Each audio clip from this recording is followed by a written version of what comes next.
سورہ یاسین میں یہ لفظ استعمال ہوا ہے، لفظ مکرمون آیا ہے کہ 2 سے 3 لوگ تھے جو کہ عطاکیے میں آئے تھے دین خدا کی تبلیغ کرنے کے لیے. تو یہ جب آئے تھے تو وہاں کے لوگ ان کی باتوں کو نہیں سن رہے تھے، کہہ رہے تھے کہ یہ ان کی باتوں کو نہ سنا جائے، اس طرح سے آپس میں لوگ وہ کر رہے تھے. تو وہاں پہ ایک شخص رہتے تھے حبیب نجار ان کا نام تھا. تو یہ حبیب نجار لوگوں میں آ کے کہتے ہیں کہ نہیں، یہ حضرت عیسیٰ علیہ السلام کی جانب سے آئے ہیں اور یہ تبلیغ دین کر رہے ہیں، ان کی باتیں ٹھیک ہیں، ان کی باتوں کو سن لو. قرآن کی آیت میں ہے کہ وَجَاءَ مِنْ أَقْصَى الْمَدِينَةِ رَجُلٌ يَسْعَىٰ قَالَ يَا قَوْمِ اتَّبِعُوا الْمُرْسَلِينَ. تو انہوں نے جو ہے کہا کہ ان کی باتوں کو مانو، یہ صحیح باتیں کر رہے ہیں، حضرت عیسیٰ علیہ السلام کی دین کی تبلیغ کر رہے ہیں، خدا کے دین کی تبلیغ کر رہے ہیں. لیکن افسوس کے ساتھ لوگوں نے ان کی بات کو نہیں سنا اور افسوس کے ساتھ انہی کو یعنی حبیب نجار کو بھی انہوں نے مار دیا. تو یہاں پہ حبیب نجار کے بارے میں سورہ یاسین میں لفظ مکرمون استعمال ہوا ہے کہ آیت میں ہے قال یا لیت قومی یعلمون بما غفر لی ربی وجعلنی من المکرمین.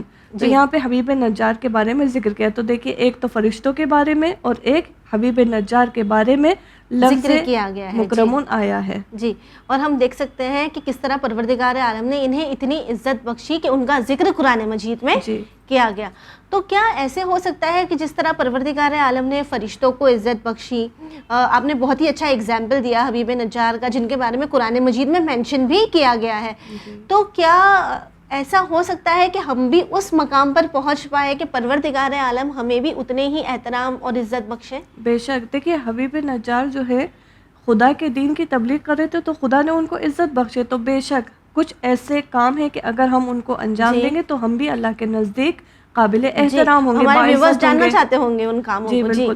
تو ہم نے کہا کہ فرشتے جو ہیں اللہ کے نزدیک مکرم ہیں، حبیب نجار مکرم ہے، اور یہ تو بخوبی سبھی جانتے ہیں کہ انبیاء علیہم السلام، اہل بیت علیہم السلام اللہ کے نزدیک کتنے باعزت شخصیت ہیں کہ ان کے بارے میں ایک روایت بہار الانوار کی جلد 99 صفحہ نمبر 150 میں ہے الائمۃ الراشدون المہدیون المعصومون المکرمون. تو دیکھیے اہل بیت علیہم السلام کی بھی یہاں پہ کتنی فضیلت بیان کی ہے کہ اللہ کے نزدیک کتنے باعزت اور احترام والے. تو اب سوال اٹھتا ہے کہ جی ہم کس طرح سے اللہ کے نزدیک اسی طرح سے قابل احترام ہو. تو میں ایک ایڈریس دیتی ہوں. سورہ معارج میں 9 صفات بیان کی ہیں کہ جس کے اندر یہ 9 صفات ہوں گی وہ اللہ کے نزدیک مکرم ہوگا، اللہ کے نزدیک قابل احترام ہوگا. کہ اب ہم وہ 9 صفات تو یہاں پہ بیان نہیں کر سکتے. یہ الا المصلین سے شروع ہوتا ہے، یعنی جو نماز پڑھتے ہیں اس میں ہے کہ جو دوسروں کی مدد کرتے ہیں. بہت سارے صفات بیان کی گئے ہیں، 9 صفات بیان ہے، اور اینڈ میں کہا ہے اولئک فی جنات مکرمون. اب دیکھیں کون اللہ کے نزدیک مکرم ہے، تو بے شک امام حسین علیہ السلام اللہ کے نزدیک مکرم ہے. ہم نے ابھی جو دعا زیارت عاشوراء کی بیان کی اکرم مقامک، تو پروردگار عالم نے امام حسین علیہ السلام کو مقام دیا. تو اب ہم بے شک سوال ہے کہ ہم کس طرح سے یہ مقام حاصل کریں. تو یہ ایک ایڈریس جو ہم نے بتایا سورہ معارج میں 9 صفات موجود ہیں کہ جو اہل مطالعہ ہے ترجمہ تفسیر پڑھیں تو اچھے سے سمجھ پائیں گے کہ کس طرح سے ہم اللہ کے نزدیک باعزت اور با احترام بن سکتے ہیں. جی سسٹر، یہاں تو آپ نے ذکر کیا قرآن مجید کا، لیکن اگر ہم روایتوں کی طرف رجوع کریں، روایتوں پر نظر ڈالیں، تو کیا روایتوں میں بھی ہمیں ایسے کچھ پوائنٹرز مل سکتے ہیں یا کوئی راستہ روایتیں ہمیں بتاتی ہے جس کے ذریعے ہم ہمارے پروردگار عالم کے قریب ہو سکیں؟ بے شک روایتیں تو بہت ساری ہیں، بے پناہ روایتیں موجود ہیں کہ کس طرح سے انسان اللہ کے نزدیک محبوب مکرم اور باعزت رہ سکتا ہے.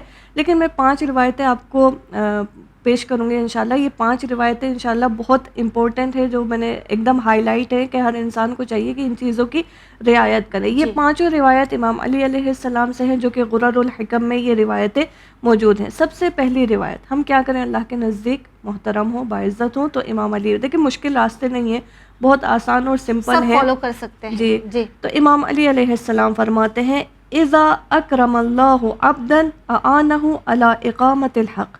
جو بھی حق کا دفاع کرے گا خدا اس کو اکرام کرے گا، خدا اسے عزت بخشے گا. مثال کے طور پہ ایک شوہر یہ جانتا ہے کہ میری زوجہ حق پر ہے، تو وہ کہہ دے کہ ہاں تمہاری بات صحیح ہے اور تم ٹھیک بول رہی ہو. میں معذرت چاہتی ہوں, یہ مثال میں نے پیش کی کیونکہ اکثر کیا ہوتا ہے نا کہ خواتین کی باتوں کو کہا جاتا ہے کہ یہ حق نہیں بولتی ہیں. یا ہم دوسری مثال دیکھیں بچوں کی, بچہ حق پر ہے, والدین جانتے ہیں کہ بچہ صحیح بول رہا ہے تو والدین بچے کی بات کو ایکسیپٹ کر لیں, اس کی بات کو مانیں. اب ہوتا ہے بہت سے والدین سوچتے ہیں کہ یہ تو بچہ ہے, یہ تو صحیح نہیں سمجھتا ہے, اس کے سامنے کیسے ہم ہماری غلطی مان سکتے ہیں. تو اگر والدین یہ جان لیں کہ ہاں ہم بڑے ہیں لیکن بچے کی بات بھی ٹھیک ہے, تو یہاں بچے کی بات کو, جیسے کوئی جوان ہے گھر میں صحیح بات بول رہے ہیں تو ان کی بات کو مانا جائے. یعنی کس بات کو مانا جائے؟ حق بات کو. اور حق کا یہاں پہ مناسبت یہ نہیں ہے, اس کا مطلب یہ نہیں ہوتا کہ حق سے بڑی بڑی چیزوں میں ہوتا ہے, بڑے بڑے ظلم کے خلاف آواز اٹھانا ہے, بلکہ روزمرہ کی زندگی میں بھی حق کا ساتھ دینا ہے. جی, تو اب جو حق کا ساتھ دے گا, نا اسے ضرورت نہیں ہے کہ وہ معجزہ طلب کرے. کہ رسول خدا صلی اللہ علیہ وآلہ وسلم سے لوگ کیا کہتے تھے کہ آپ کوئی معجزہ دکھائیں تب ہم آپ کی بات کو مانیں گے, تب ہم حق کو پہچانیں گے. اور رسول خدا نے معجزہ دکھایا بھی, لیکن لوگوں نے پھر بھی یہ کہا کہ نہیں, آپ جو ہیں جادوگر ہیں, آپ ساحر ہیں.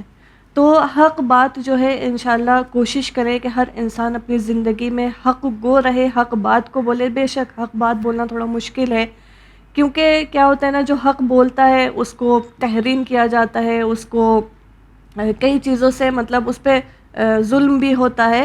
اور جو حق نہیں بولتا نا, جو چپ رہتا ہے, اسے شاید کوئی کچھ پوچھے بھی نہ. کہ آج کے دور میں ہم نے خود دیکھا کہ جو حق کے لیے آواز اٹھاتے ہیں وہ زیادہ مشکلوں کا سامنا کرتے ہیں. لذا یہ دیکھیں حادثے کربلا. میں ایک کتاب آپ کے سامنے بتاتی ہوں, ایران میں یہ کتاب ہے, اس کتاب کا نام ہے چہرے ہا در کربلا, یعنی کربلا میں جو چہرے تھے ان کو. اس کتاب میں ڈیوائیڈ کیا گیا اصحاب کو, دشمنوں کو, یعنی ٹوٹل جتنے بھی لوگ کربلا میں تھے ان کو ڈیوائیڈ کیا گیا کہ کون زیانکار تھے, کون مطلب اصلاح ہوئے. تو اس میں ایک بخش ہے, ایک حصہ ہے کہ اس گروپ کا نام ہے راہ یافتگان. راہ یافتگان کون؟ کہ جو امام حسین علیہ السلام کی کاروان میں نہیں تھے اور وہ بعد میں امام حسین علیہ السلام کے ساتھ ملحق ہوئے, بعد میں امام حسین علیہ السلام کے ساتھ حسینی بن گئے. جی, تو یہ ہے راہ یافتگان, یعنی جنہوں نے اپنا راستہ خود ڈھونڈا. اب میں ایک کی مثال آپ کے سامنے دیتی ہوں. خیر جناب حر کو تو سبھی جانتے ہیں, لیکن یہ ایک شخص ہے یزید ابن زیاد ان کا نام ہے. ابو الشعثاب نام سے یہ ان کا زیادہ مشہور ہے, اور شہداء کے لسٹ میں اگر ہم دیکھیں تو ان کا نام وہاں پہ ملتا بھی ہے. تو یہ جو یزید ابن زیاد ابو الشعثاب تھے, تو یہ اس وقت عمر سعد کے لشکر میں تھے. تو یہ جناب حر کے پاس آتے ہیں. جناب حر اس وقت عمر سعد کے لشکر میں ہی تھے. تو جب یہ جناب حر کے پاس آتے ہیں تو دیکھتے ہیں کہ ابن زیاد کا ایک خط آیا ہے, ایک پیک آیا ہے. تو خط کو جب پڑھا گیا تو یہ پوچھتے ہیں جناب حر سے کہ خط میں کیا لکھا ہے. تو جناب حر کہتے ہیں کہ خط میں لکھا ہے کہ امام حسین علیہ السلام پر سختی کرو, اور اگر وہ پریشان کریں, کچھ ایسا ہو تو تم انہیں قتل کر دینا. یہ خط میں لکھا تھا. جیسے ہی یہ یزید ابن زیاد ابو شعثاب نے یہ بات سنی, فوراً کہا کہ یہ کیسی باتیں تم کر رہے ہو, تم نہیں جانتے کہ امام حسین علیہ السلام کون ہے؟ یہ نواسے رسول خدا صلی اللہ علیہ وآلہ وسلم ہے, یہ اہل بیت علیہم السلام ہے, یہ حضرت زہرا سلام اللہ علیہا کی اولاد میں سے ہے. پھر انہوں نے کہا کہ کیا تم جانتے ہو ابن زیاد کس آیت کا مصداق ہے؟ انہوں نے ایک آیت کی تلاوت کی. وہ آیت ہے وَجَعَلْنَاهُمْ أَئِمَّةً يَدْعُونَ إِلَى النَّارِ, کہ اس آیت کا مطلب ہے کہ بعض لوگوں کو جہنم کی طرف دعوت دینے والا پیشوا بنایا جائے گا, پیشوا قرار دیا جائے گا. تو انہوں نے یہ کہا کہ یہ ابن زیاد جو ہے اسی آیت کا مصداق ہے, ایگزامپل ہے. جی, تو اب دیکھیے کتنا خوبصورت انسان حق کو اس طرح سے بیان کرتا ہے. جی, بیان بھی کرے, پہچانے بھی. تو پھر یہ کیا کرتے ہیں کہ جناب حر سے کہتے ہیں کہ نہیں, اب میں یہاں پہ نہیں رکوں گا, اور میں اب عمر سعد کا اور ابن زیاد کا ساتھ نہیں دے سکتا ہوں. یہ وہاں سے امام حسین علیہ السلام کے پاس آتے ہیں اور توبہ کرتے ہیں, اور امام حسین علیہ السلام کے اصحاب میں شامل ہو جاتے ہیں. یعنی جناب حر سے پہلے پلٹ آئے تھے. جی, پھر اس کے بعد جناب حر آتے ہیں. تو یہ بھی اسی طرح سے 10 سے 15 لوگ ایسے تھے کہ جو کربلا میں مطلب امام حسین علیہ السلام کے کاروان میں نہیں تھے, وہ بعد میں امام حسین علیہ السلام کے ساتھ ملحق ہوئے. تو یہ کون ہے؟ جو حق کو دیکھتے ہیں, حق کو پہچانتے ہیں. تو اب سوچیں اگر یہ عمر سعد کے لشکر میں ہوتا تو کیا اللہ ان کو عزت دیتا؟ نہیں. تو اب دیکھیے جو حق کا دفاع کرتا ہے وہ اللہ کے نزدیک باعزت اور با احترام ہوتا ہے. تو یہ جب امام حسین علیہ السلام کے پاس آئے تھے تو یہ کہتے ہیں آ کے کہ میرے پاس 100 تیر ہیں، ان کے اپنے 100 تیر ہیں میرے پاس، تو میں یہ تیر سارے آپ کی دفاع کے لیے استعمال دشمن کرنا کو چاہتا ہوں. استعمال کروں گا. تو امام حسین علیہ السلام نے دعا کے ہاتھ بلند کیے اور پروردگار عالم سے دعا کی کہ پروردگار عالم اس کا ایک بھی تیر خطا نہ جائے، اور پروردگار عالم اس کو اہل بہشت میں قرار دینا. تو پھر یہ میدان میں آئے، جنگ کی، اور انہوں نے گھٹنوں پہ بیٹھ کر تیر چلائے، بہت مہارت کے ساتھ انہوں نے تیر چلائے. جب ان کے تیر سب ہدف پر لگ چکے، یہ امام حسین علیہ السلام کی خدمت میں آتے ہیں اور کہتے ہیں کہ یا امام، میں نے اپنے 100 کے 100 تیر آپ کی دفاع کے لیے مارے ہیں. پھر یہ دوبارہ میدان میں آئے، انہوں نے امام حسین علیہ السلام کی فضیلت بیان کی، امام حسین علیہ السلام کے دفاع میں الفاظ بولے، رجز پڑھی، اور اس کے بعد انہوں نے وہاں پہ یعنی میدان میں یہ بھی بات بیان کی تھی کہ میں عمر سعد کے لشکر میں تھا اور میں عمر سعد کو چھوڑ کے میں امام حسین علیہ السلام کے ساتھ آیا ہوں. پھر یہ جو ہے بہت انہوں نے پھر تلوار سے جنگ کی، اپنا دفاع کیا، اور پھر شہادت کے والا مقام تک پہنچ گئے. اور یہ ان کی فضیلت اتنی کہ امام زمان اجل اللہ تعالیٰ فرجہ الشریف زیارت ناہیہ میں ان کو سلام کرتے ہیں. کیا ہے؟ السلام علی یزید ابن زیاد. وہاں پہ یہی ابو شاہ صاحب کو ذکر کیا ہے. تو جو حق بولتا ہے، حق اور حقیقت کو بولتا ہے، جو ہم نے امام علی علیہ السلام کی جو ابھی روایت بیان کی، کیا کہ اذا اکرم اللہ عبدا اعانہ علی اقامت الحق، جو بھی حق کا دفاع کرے گا خدا اس کو اکرام کرے گا، خدا اس کو عزت بخشے گا. جی ایبسلیوٹلی. اور یہ ایک بہت ہی بہترین مثال تھی اس چیز کی. میں ایک اور واقعہ آپ کی خدمت میں پیش کروں. سورہ نمل میں آپ اگر دیکھیں، وہاں پہ ملکہ بلقیس کے بارے میں ذکر کیا ہے کہ ملکہ بلقیس کے پاس حضرت سلیمان علیہ السلام کا خط آتا ہے. تو جب خط آتا ہے تو یہ جو ملکہ سبا، ان کا نام بلقیس تھا، جنہیں کہ ہم کوئین آف شیبا کہتے ہیں. جی. تو ان کے پاس جب یہ خط آتا ہے تو یہ جو ہے اپنے مشاوروں کو جمع کرتی ہیں کہ ڈیسیجن لیا جائے کہ کیا کیا جائے. اب دیکھیں، میں یہاں پہ بیچ میں ایک بات بولوں کہ کہا جاتا ہے کہ خاتون کی باتوں کو مطلب خاتون سے مشورت نہیں لینی چاہیے، خاتون کی باتوں کو اگنور کر دینا چاہیے. لیکن دیکھیے مولا علی کی حدیث بھی کافی بار لوگ جو سمجھتے نہیں ہیں وہ اکثر کہتے ہیں کہ عورت ناقص العقل ہے. جی. تو اب اس آیت میں دیکھیے، ملکہ سبا بلقیس مشاوروں کو جمع کرتے ہیں. مشاور کیا کہتے ہیں کہ نہیں، خط کو دیکھ کے کہتے ہیں کہ نہیں، ہم حملہ کرتے ہیں، ہم ان کو نابود کر دیں گے، ہم سب کچھ ختم کر دیں گے. نہیں. دیکھیے، اگر ملکہ سبا نے یعنی یہی بلقیس نے اگر ان لوگوں کی بات مانی ہوتی، ان مشاوروں کی بات مانی ہوتی، تو خود بھی ختم ہو جاتی اور اس کا پورا جو ملک تھا وہ بھی ختم ہو جاتا. لیکن اس نے سوچا سمجھا، اس نے یہ کہا کہ میں ایک بار امتحان کرتی ہوں حضرت سلیمان علیہ السلام کو کہ میں ان کو ایک ہدیہ بھیجتی ہوں. اگر انہوں نے میرا ہدیہ ایکسیپٹ کر لیا اور اپنے پاس رکھا، اس کا مطلب یہ کہ وہ دنیا طلب ہیں، وہ جو ہے شہرت مقام کے چکر میں ہیں. انہوں نے ہدیہ بھیجا اور حضرت سلیمان علیہ السلام نے اس ہدیے کو ریجیکٹ کر کے واپس بھیجا. جیسے ہی واپس آیا تو یہ خود حضرت سلیمان علیہ السلام کے پاس آتی ہے اور کہتی ہے ظلمت نفسی. تو دیکھیے، یہی آیت سے پتہ چلتا ہے کہ خاتون کی بات بھی حق ہوتی ہے. اور ہمارے تاریخ میں بہت ساری خواتین ہیں کہ جنہوں نے صحیح بولا ہے. جناب زہرقین کربلا میں ہوتے نہیں، اگر ان کی زوجہ ان کو نہ لے کے آتی تو وہ کربلا میں نہ ہوتے. یا ہم حضرت زینب سلام اللہ علیہا کو دیکھیں، اگر وہ نہیں ہوتی تو کربلا ہم تک پہنچتی ہی نہیں. پیغام کربلا ہم کیسے حاصل ہوتا؟ یہ ہمیں کیسے پتہ چلتا کہ کربلا کی خوبصورتیاں کیا ہے کہ انہوں نے ابن زیاد کے دربار میں فرمایا ما رأیت الا جمیلا.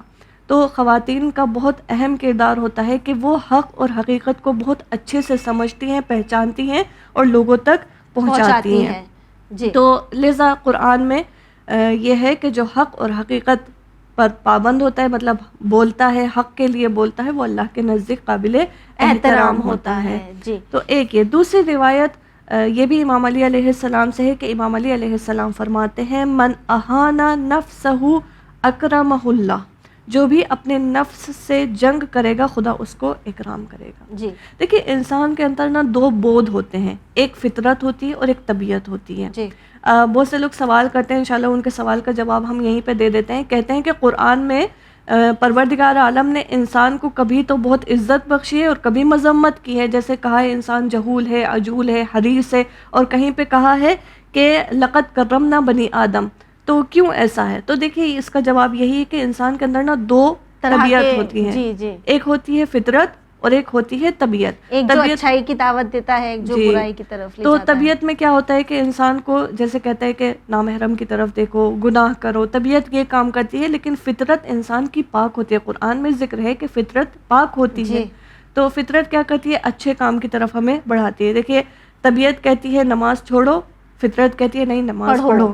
طبیعت کہتی ہے کہ اللہ ایک نہیں ہے، فطرت کہتی ہے کہ نہیں اللہ ایک ہے.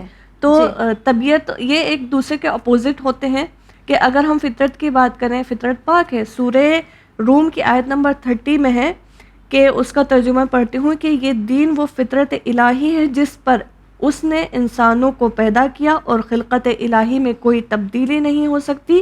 یقیناً یہی سیدھا اور مستحکم راستہ ہے. تو یہ دیکھیے ایک دوسرے سے ان کی ایک جنگ دائمی ہے طبیعت کی اور فطرت کی. تو یہاں پہ جو امام علی علیہ السلام کی جو حدیث ہے کہ اپنے نفس پر غلبہ کریں، یعنی یہی طبیعت پر غلبہ کریں، کنٹرول کریں. تو جو اپنے نفس پر کنٹرول کرے گا وہ انشاءاللہ اللہ کے نزدیک محترم ہوگا. دیکھیے اگر کوئی ہمارے سامنے کوئی گناہ کا سین آ رہا ہے، انسان اپنے نفس پر کنٹرول کرے تو خدا اسے بصیرت بخشے گا، اسے نورانیت بخشے گا.